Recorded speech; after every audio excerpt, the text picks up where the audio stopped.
بسم الله الرحمن الرحيم ألف لام ميم صاد كتاب أنزل إليك فلا يكن في صدرك حرج منه لتنذر به وذكرى للمؤمنين اتبعوا ما أنزل إليكم من ربكم ولا تتبعوا من دونه أولياء قليلا ما تذكرون وكم من قرية أهلكناها فجاءها بأسنا بياتا أو هم قائلون فما كان دعواهم إذ جاءهم بأسنا إلا أن قالوا إنا كنا ظالمين فلنسألن الذين أرسل إليهم ولنسألن المرسلين فلنقصن عليهم بعلم وما كنا غائبين والوزن يومئذ الحق فمن ثقلت موازينه فأولئك هم المفلحون ومن خفت موازينه فأولئك الذين خسروا أنفسهم بما كانوا بآياتنا يظلمون ولقد مكناكم في الأرض وجعلنا لكم فيها معايش قليلا ما تشكرون ولقد خلقناكم ثم صورناكم ثم قلنا للملائكة اسجدوا لآدم فسجدوا إلا إبليس لم يكن من الساجدين قال ما منعك ألا تسجد إذ أمرتك قال أنا خير منه خلقتني من نار وخلقته من طين قال فاهبط منها فما يكون لك أن تتكبر فيها فاخرج إنك من الصاغرين قال أنظرني إلى يوم يبعثون قال إنك من المنظرين قال فبما أغويتني لأقعدن لهم صراطك المستقيم ثم لآتينهم من بين أيديهم ومن خلفهم وعن أيمانهم وعن شمائلهم ولا تجد أكثرهم شاكرين قال اخرج منها مذءوما مدحورا لمن تبعك منهم لأملأن جهنم منكم أجمعين ويا آدم اسكن أنت وزوجك الجنة فكلا من حيث شئتما ولا تقربا هذه الشجرة فتكونا من الظالمين فوسوس لهما الشيطان ليبدي لهما ما بوري عنهما من سوآتهما وقال ما نهاكما ربكما عن هذه الشجرة إلا أن تكونا ملكين أو تكونا من الخالدين وقاسمهما إني لكما لمن الناصحين فدلاهما بغرور فلما ذاقا الشجرة بدت لهما سوآتهما وطفقا يخصفان عليهما من ورق الجنة وناداهما ربهما ألم أنهكما عن تلكما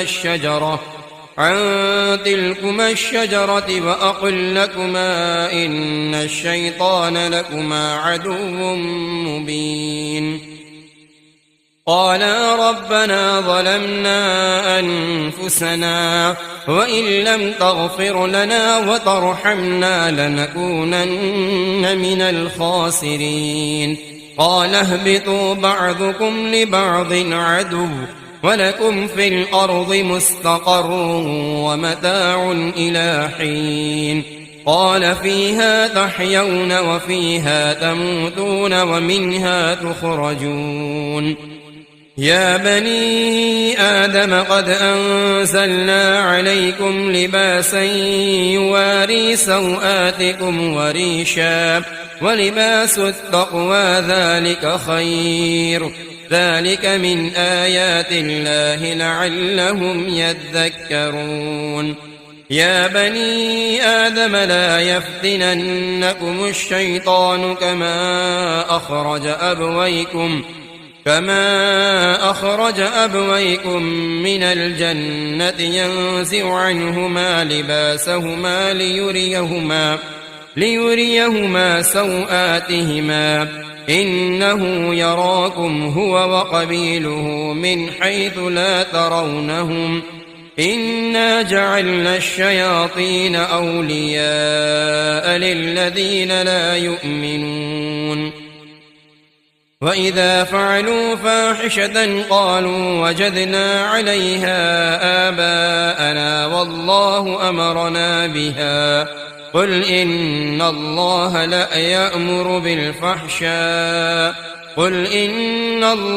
لا يأمر بالفحشاء أتقولون على الله ما لا تعلمون قل أمر ربي بالقسط وأقيموا وجوهكم عند كل مسجد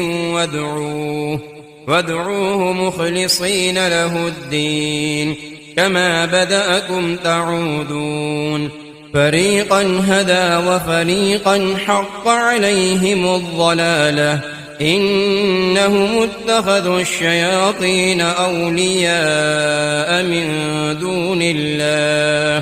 من دون الله ويحسبون أنهم مهتدون يا بني آدم خذوا زينتكم عند كل مسجد وكلوا واشربوا ولا تسرفوا إنه لا يحب المسرفين قل من حرم زينة الله التي أخرج لعباده والطيبات من الرزق قل هي للذين آمنوا في الحياة الدنيا خالصة يوم القيامة كذلك نفصل الآيات لقوم يعلمون قل إنما حرم ربي الفواحش ما ظهر منها وما بطن والإثم والبغي بغير الحق وأن تشركوا بالله ما لم ينزل به سلطانا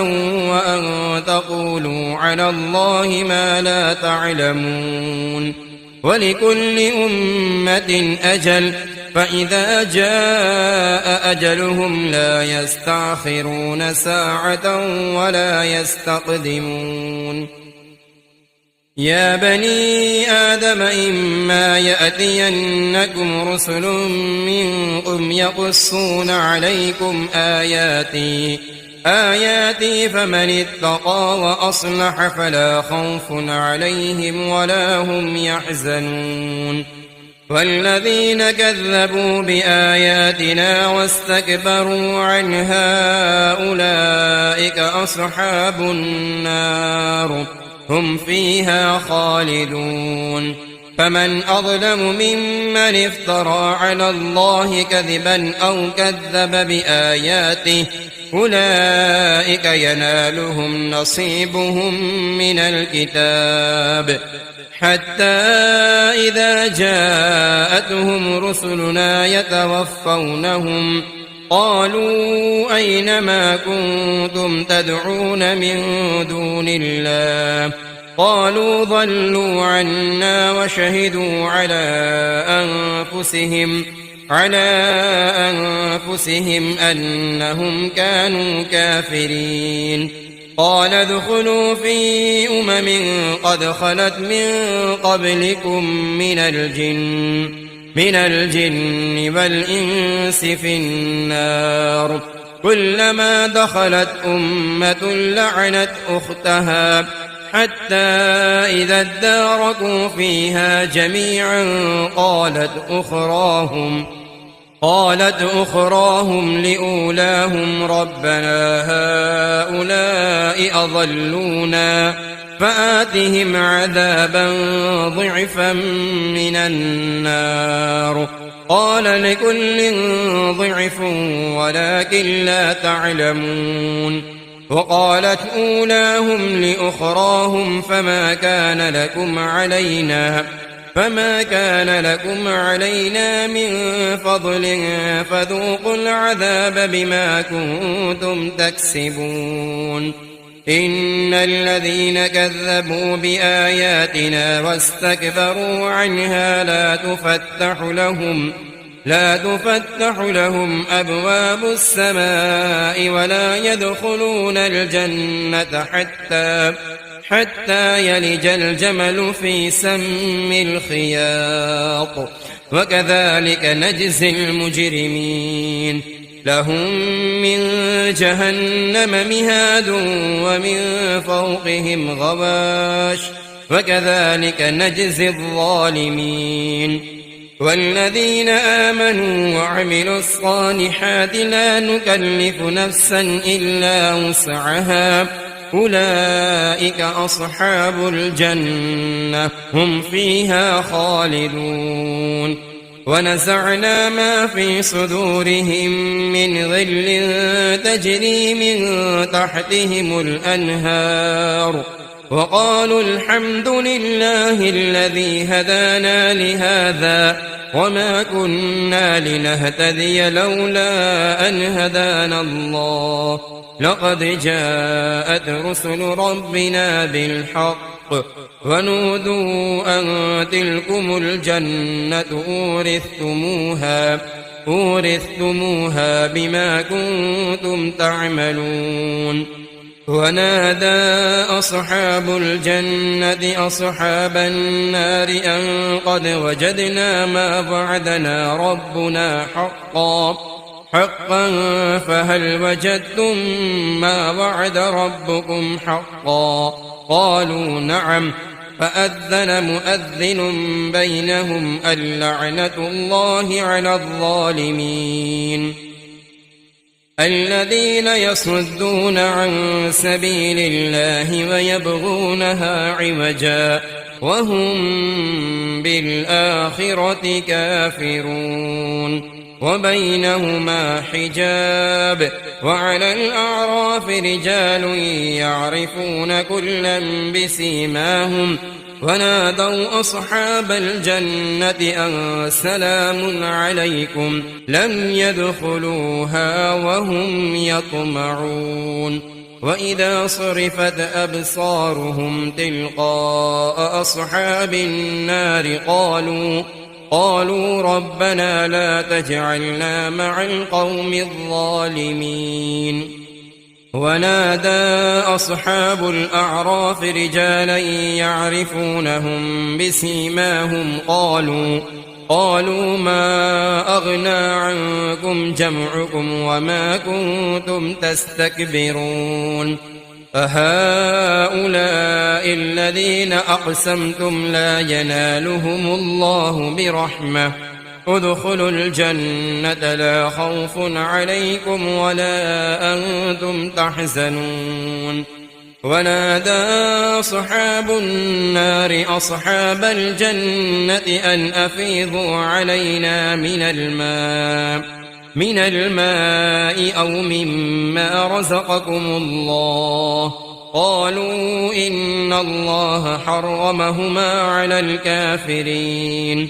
الذين اتخذوا دينهم لهوا ولعبا وغرتهم الحياة الدنيا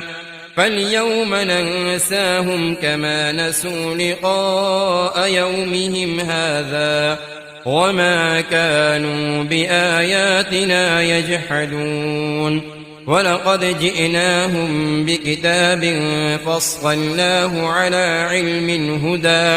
على علم هدى ورحمة لقوم يؤمنون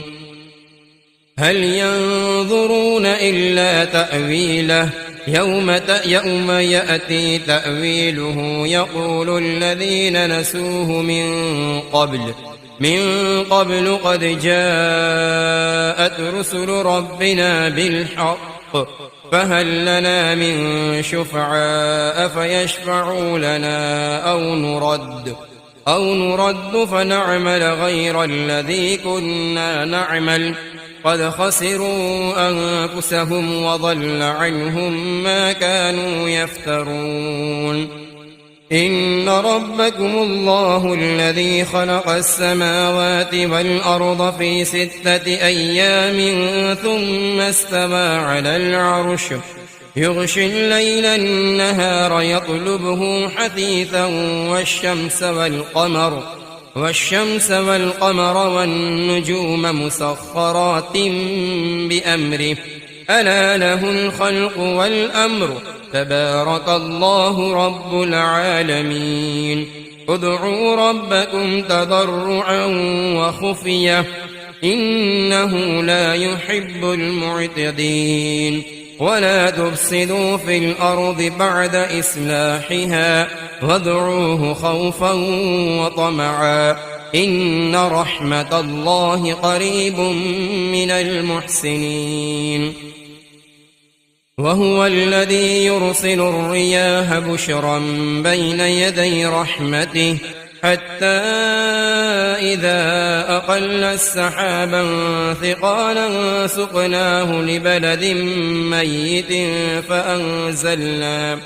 فأنزلنا به الماء فأخرجنا به من كل الثمرات كذلك نخرج الموتى لعلكم تذكرون والبلد الطيب يخرج نباته بإذن ربه والذي خبث لا يخرج إلا نكدا كذلك نصرف الآيات لقوم يشكرون لقد أرسلنا نوحا إلى قومه فقال يا قوم اعبدوا الله ما لكم من إله غيره إني أخاف عليكم عذاب يوم عظيم قال الملأ من قومه إنا لنراك في ضلال مبين قال يا قوم ليس بي ضلالة ولكني رسول من رب العالمين أبلغكم رسالات ربي وأنصح لكم وأعلم من الله ما لا تعلمون أوعجبتم أن جاءكم ذكر من ربكم على رجل منكم لينذركم ولتتقوا ولعلكم ترحمون فكذبوه فأنجيناه والذين معه في الفلك وأغرقنا الذين كذبوا بآياتنا إنهم كانوا قوما عمين وإلى عاد أخاهم هودا قال يا قوم اعبدوا الله ما لكم من إله غيره أفلا تتقون قال الملأ الذين كفروا من قومه إنا لنراك في سفاهة وإنا لنظنك من الكاذبين قال يا قوم ليس بي سفاهة ولكني رسول من رب العالمين أبلغكم رسالات ربي وأنا لكم ناصح أمين أوعجبتم أن جاءكم ذكر من ربكم على رجل منكم واذكروا إذ جعلكم خلفاء من بعد قوم نوح وزادكم في الخلق بسطة فاذكروا آلاء الله لعلكم تفلحون قالوا أجئتنا لنعبد الله وحده ونذر ما كان يعبد آباؤنا فأتنا بما تعدنا إن كنت من الصادقين قال قد وقع عليكم من ربكم رجس وغضب أتجادلونني في أسماء سميتموها أنتم وآباؤكم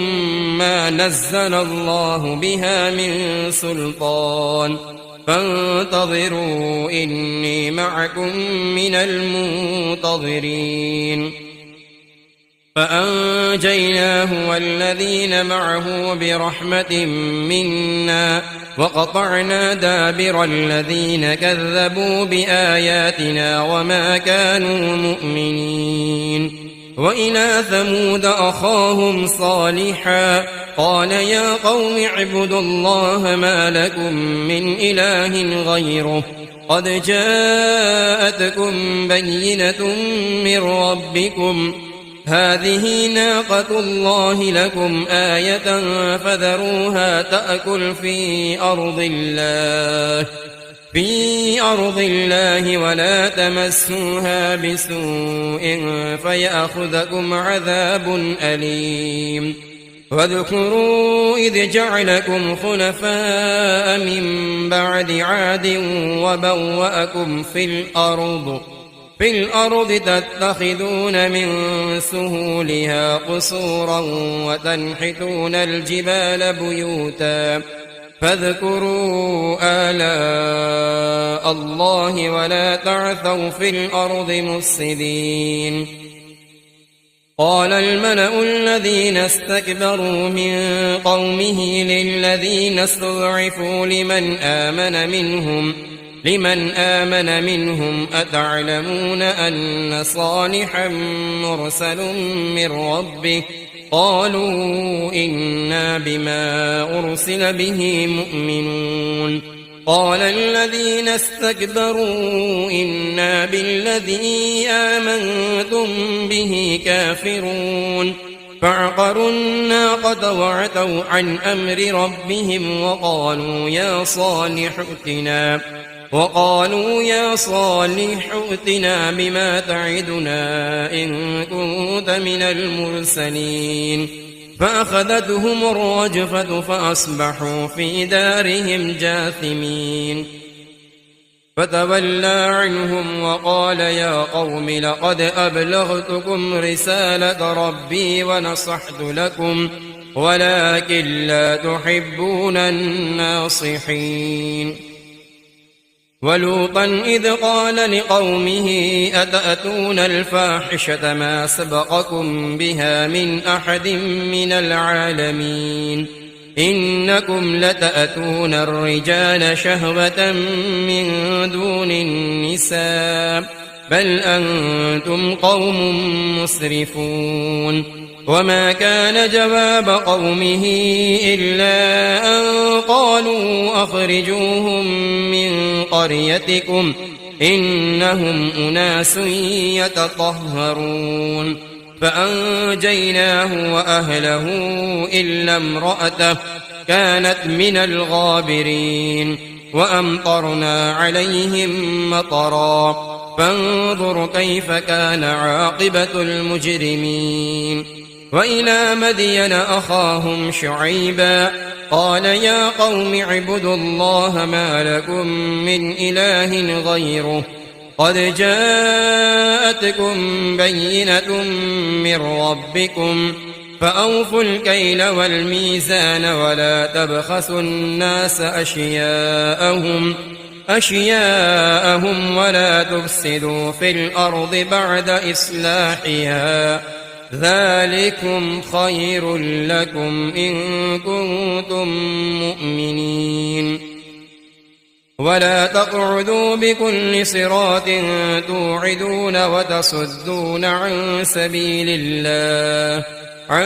سبيل الله من آمن به وتبغونها عوجا واذكروا إذ كنتم قليلا فكثركم وانظروا كيف كان عاقبة المفسدين. وإن كان طائفة منكم آمنوا بالذي أرسلت به وطائفة لم يؤمنوا فاصبروا حتى يحكم الله بيننا وهو خير الحاكمين. قال الملأ الذين استكبروا من قومه لنخرجنك يا شعيب والذين آمنوا معك من قريتنا أو لتعودن في ملتنا. قال أولو كنا كارهين قد افترينا على الله كذبا إن عدنا في ملتكم بعد إذ نجانا الله منها وما يكون لنا أن نعود فيها إلا أن يشاء الله ربنا وسع ربنا كل شيء علما على الله توكلنا ربنا افتح بيننا وبين قومنا بالحق وأنت خير الفاتحين. وقال الملأ الذين كفروا من قومه لئن اتبعتم شعيبا إنكم إذا لخاسرون. فأخذتهم الرجفة فأصبحوا في دارهم جاثمين.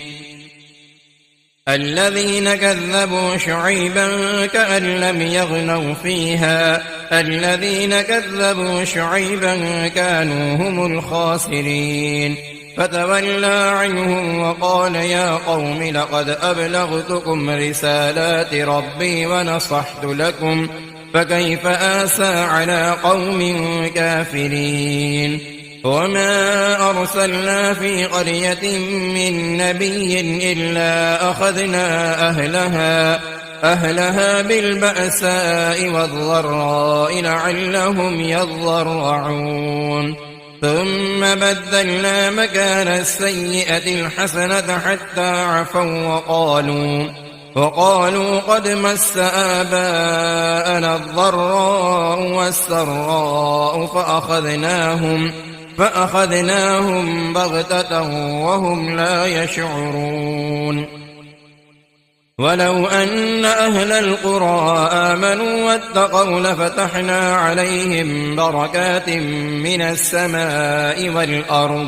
والأرض ولكن كذبوا فأخذناهم بما كانوا يكسبون. أفأمن أهل القرى أن يأتيهم بأسنا بياتا وهم نائمون. أفأمن أهل القرى أن يأتيهم بأسنا ضحى وهم يلعبون.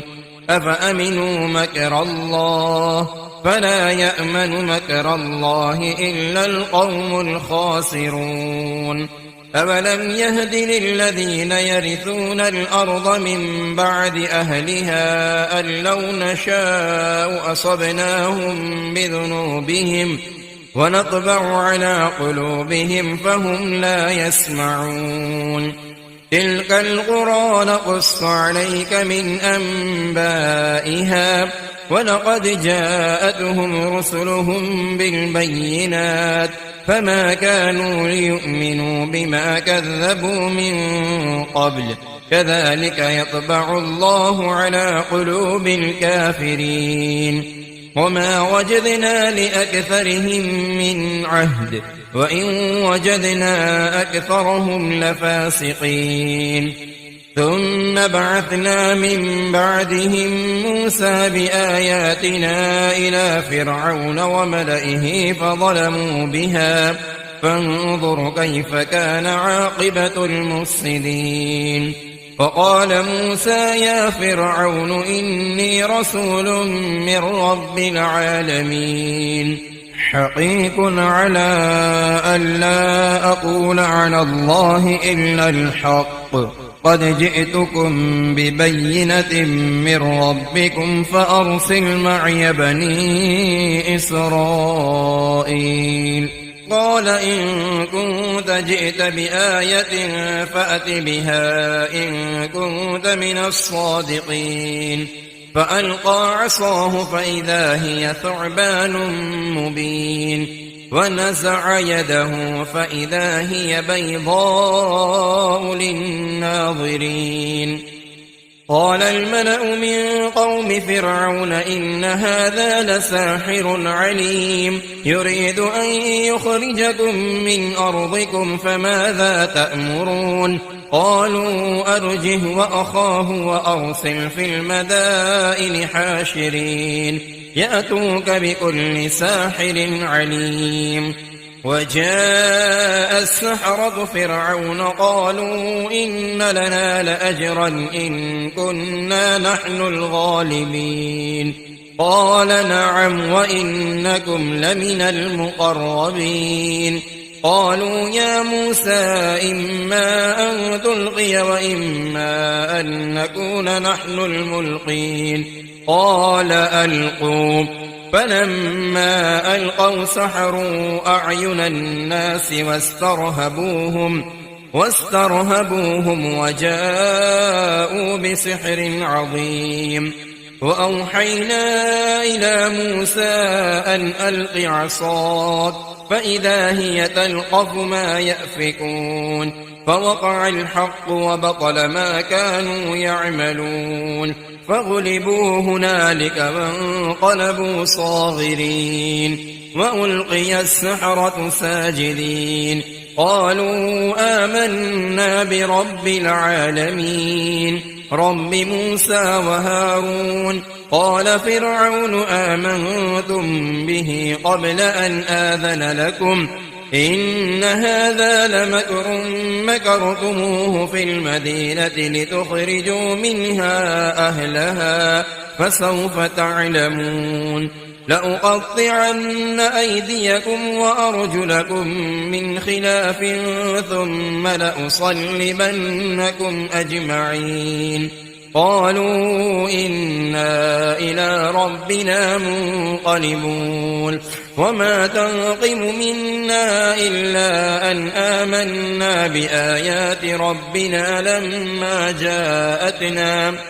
ربنا أفرغ علينا صبرا وتوفنا مسلمين. وقال الملأ من قوم فرعون أتذر موسى وقومه ليفسدوا في الأرض ويذرك وآلهتك قال سنقتل أبناءهم ونستحيي نساءهم وإنا فوقهم قاهرون. قال موسى لقومه استعينوا بالله واصبروا إن الأرض لله يورثها من يشاء من عباده والعاقبة للمتقين. قالوا أوذينا من قبل أن تأتينا ومن بعد ما جئتنا. قال عسى ربكم أن يهلك عدوكم ويستخلفكم في الأرض فينظر كيف تعملون. ولقد أخذنا آل فرعون بالسنين ونقص من الثمرات لعلهم يذكرون. فإذا جاءتهم الحسنة قالوا لنا هذه وإن تصبهم سيئة يطيروا بموسى ومن معه ألا إنما طائرهم عند الله ولكن أكثرهم لا يعلمون. وقالوا مهما تأتنا به من آية لتسحرنا بها فما نحن لك بمؤمنين. فأرسلنا عليهم الطوفان والجراد والقمل والضفادع والدم آيات مفصلات فاستكبروا وكانوا قوما مجرمين. فلما وقع عليهم الرجز قالوا يا موسى ادع لنا ربك بما عهد عندك لئن كشفت عنا الرجز لنؤمنن لك ولنرسلن معك بني إسرائيل فلما كشفنا عنهم الرجز إلى أجل هم بالغوه إذا هم ينكثون فانتقمنا منهم فأغرقناهم في اليم بأنهم كذبوا بآياتنا وكانوا عنها غافلين وأورثنا القوم الذين كانوا يستضعفون مشارق الأرض ومغاربها التي باركنا فيها وتمت كلمة ربك الحسنى على بني إسرائيل بما صبروا ودمرنا ما كان يصنع فرعون وقومه وما كانوا يعرشون وجاوزنا ببني إسرائيل البحر فأتوا على قوم يعكفون على أصنام لهم قالوا يا موسى اجعل لنا إلها كما لهم آلهة قال إنكم قوم تجهلون إن هؤلاء متبر ما هم فيه وباطل ما كانوا يعملون قال أغير الله أبغيكم إلها وهو فضلكم على العالمين وإذ أنجيناكم من آل فرعون يسومونكم سوء العذاب يقتلون أبناءكم ويستحيون نساءكم وفي ذلكم بلاء من ربكم عظيم وواعدنا موسى 30 ليلة وأتممناها ب10 فتم ميقات ربه 40 ليلة فقال موسى لأخيه هارون اخلفني في قومي وأصلح ولا تتبع سبيل المفسدين ولما جاء موسى لميقاتنا وكلمه ربه قال رب أرني أنظر إليك قال لن تراني ولكن انظر إلى الجبل فإن استقر مكانه فسوف تراني فلما تجلى ربه للجبل جعله دكا وخر موسى صعقا فلما أفاق قال سبحانك تبت إليك وأنا أول المؤمنين قال يا موسى إني اصطفيتك على الناس برسالاتي وبكلامي فخذ ما آتيتك وكن من الشاكرين وكتبنا له في الألواح من كل شيء موعظة وتفصيلا لكل شيء فخذها بقوة وأمر قومك يأخذوا بأحسنها سأريكم دار الفاسقين سأصرف عن آياتي الذين يتكبرون في الأرض بغير الحق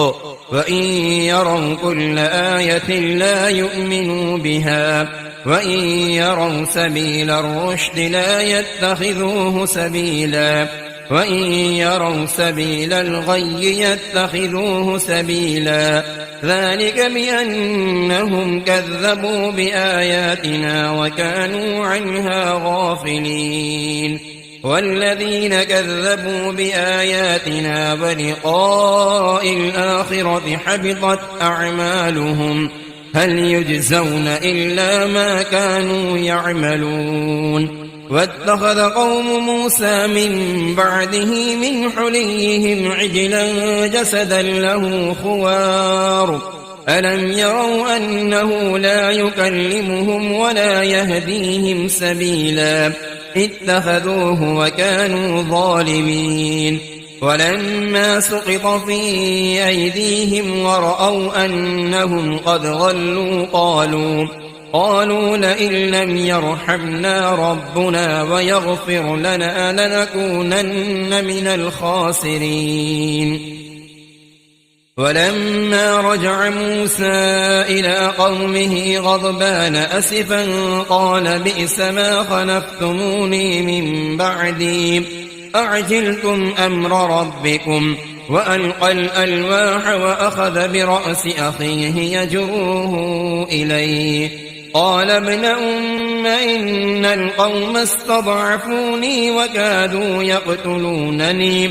فلا تشمت بي الأعداء ولا تجعلني مع القوم الظالمين.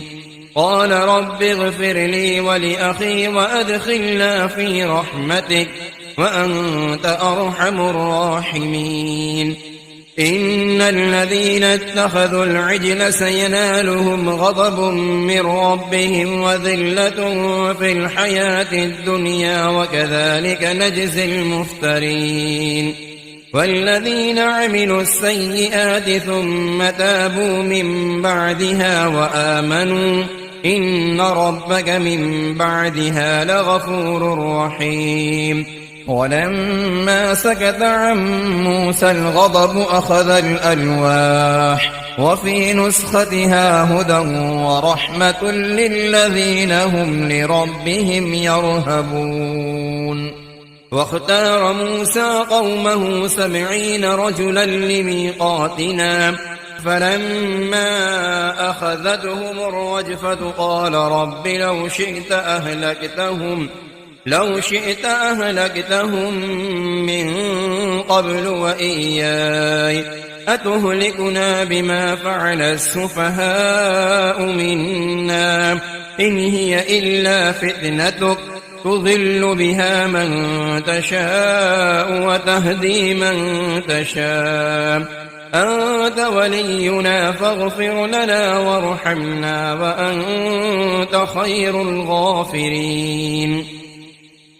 واكتب لنا في هذه الدنيا حسنة وفي الآخرة إنا هدنا إليك. قال عذابي أصيب به من أشاء ورحمتي وسعت كل شيء فسأكتبها للذين يتقون ويؤتون الزكاة والذين هم بآياتنا يؤمنون. الذين يتبعون الرسول النبي الأمي الذي يجدونه مكتوبا عندهم في التوراة والإنجيل يأمرهم بالمعروف وينهاهم عن المنكر ويحل لهم الطيبات ويحرم عليهم الخبائث ويضع عنهم إصرهم والأغلال التي كانت عليهم. فالذين آمنوا به وعزروه ونصروه واتبعوا النور الذي أنزل معه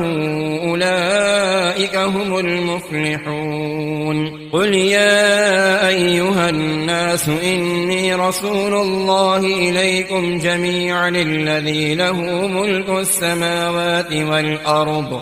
لا إله إلا هو يحيي ويميت. فآمنوا بالله ورسوله النبي الأمي الذي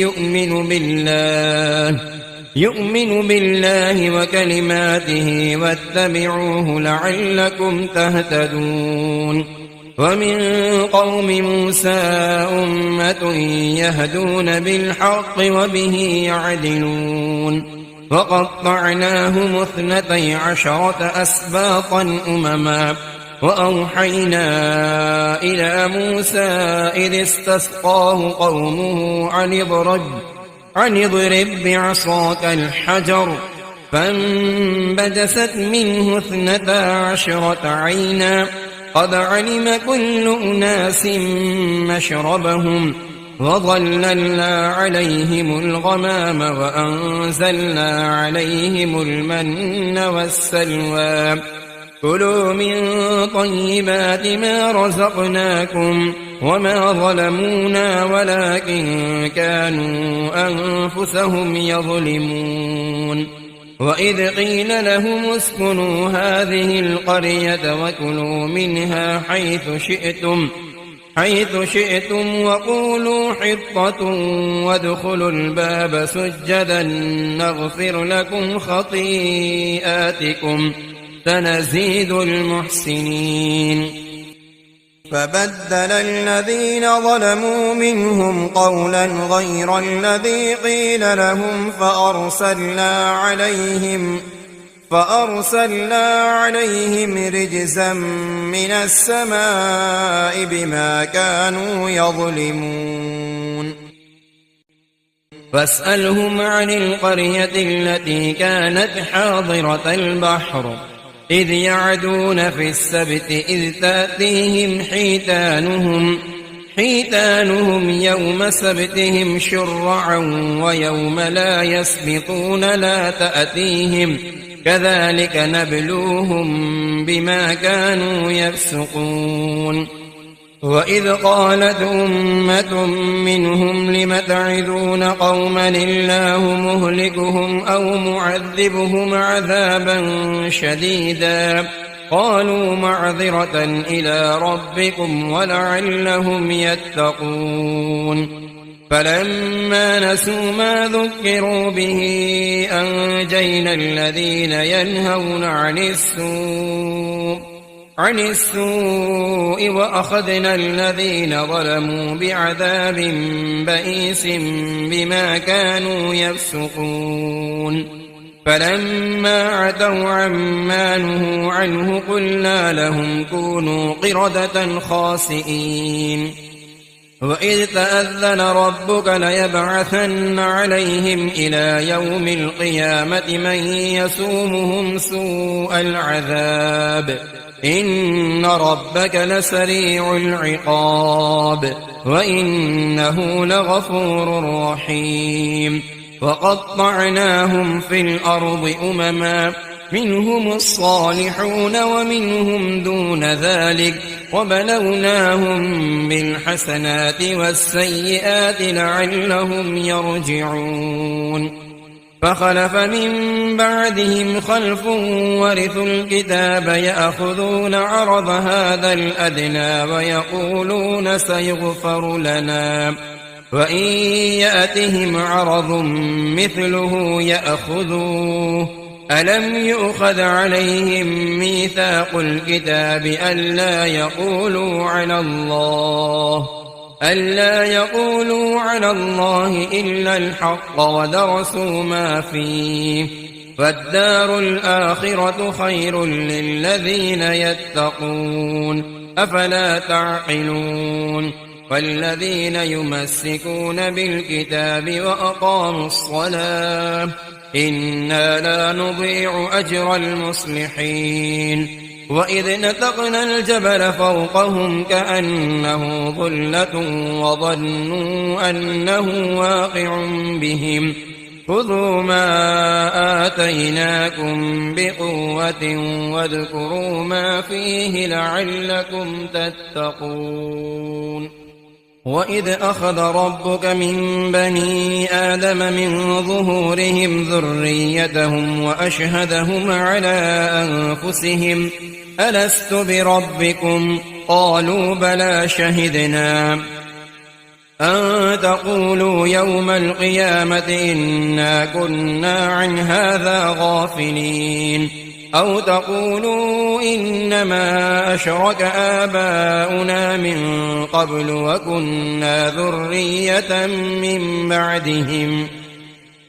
أفتهلكنا بما فعل المبطلون فكذلك نفصل الآيات ولعلهم يرجعون واتل عليهم نبأ الذي آتيناه آياتنا فانسلخ منها فأتبعه الشيطان فكان من الغاوين ولو شئنا لرفعناه بها ولكنه أخلد إلى الأرض واتبع هواه فمثله كمثل الكلب إن تحمل عليه يلهث أو تتركه يلهث ذلك مثل القوم الذين كذبوا بآياتنا فاقصص القصص لعلهم يتفكرون ساء مثلا القوم الذين كذبوا بآياتنا وأنفسهم كانوا يظلمون من يهد الله فهو المهتدي ومن يضلل فأولئك هم الخاسرون ولقد ذرأنا لجهنم كثيرا من الجن والإنس لهم قلوب لا يفقهون بها ولهم أعين لا يبصرون بها ولهم آذان لا يسمعون بها أولئك كالأنعام بل هم أضل أولئك هم الغافلون ولله الأسماء الحسنى فادعوه بها فذروا الذين يلحدون في أسمائه سيجزون ما كانوا يعملون وممن خلقنا أمة يهدون بالحق وبه يعدلون والذين كذبوا بآياتنا سنستدرجهم من حيث لا يعلمون وأملي لهم إن كيدي متين أولم يتفكروا ما بصاحبهم من جنة إن هو إلا نذير مبين أولم ينظروا في ملكوت السماوات والأرض وما خلق الله من شيء وأن عسى أن يكون قد اقترب أجلهم فبأي حديث بعده يؤمنون من يضلل الله فلا هادي له ويذرهم في طغيانهم يعمهون يسألونك عن الساعة أيان مرساها قل إنما علمها عند ربي لا يجليها لوقتها إلا هو ثقلت في السماوات والأرض لا تأتيكم إلا بغتة يسألونك كأنك حفي عنها قل إنما علمها عند الله ولكن أكثر الناس لا يعلمون قل لا أملك لنفسي نفعا ولا ضرا إلا ما شاء الله ولو كنت أعلم الغيب لاستكثرت من الخير وما مسني السوء إن أنا إلا نذير وبشير لقوم يؤمنون هو الذي خلقكم من نفس واحدة وجعل منها زوجها ليسكن إليها فلما تغشاها حملت حملا خفيفا فمرت به فلما أثقلت دعوى الله ربهما لئن آتيتنا صالحا لنكونن من الشاكرين فلما آتاهما صالحا جعلا له شركاء فيما آتاهما فتعالى الله عما يشركون أيشركون ما لا يخلق شيئا وهم يخلقون ولا يستطيعون لهم نصرا ولا أنفسهم ينصرون وإن تدعوهم إلى الهدى لا يتبعوكم سواء عليكم أدعوتموهم أم أنتم صامتون إن الذين تدعون من دون الله عباد أمثالكم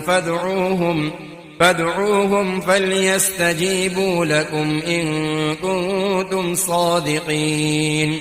ألهم أرجل يمشون بها أم لهم أيدي يبطشون بها أم لهم أعين يبصرون بها أم لهم آذان يسمعون بها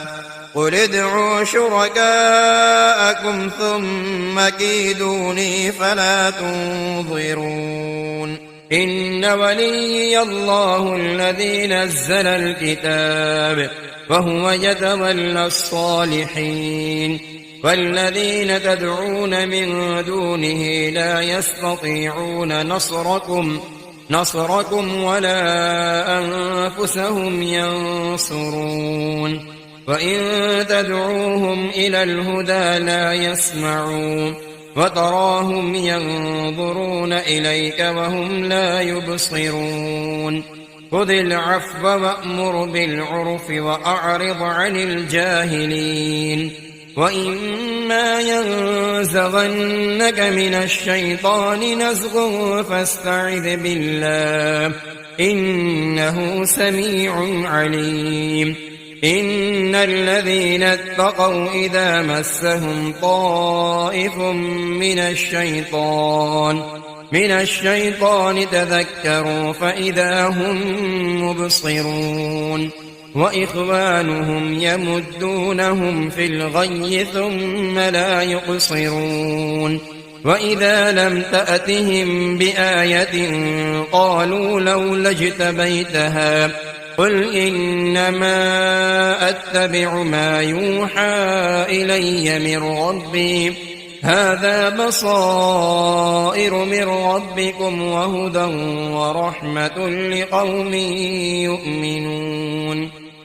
وإذا قرئ القرآن فاستمعوا له وأنصتوا لعلكم ترحمون واذكر ربك في نفسك تضرعا وخيفة ودون الجهر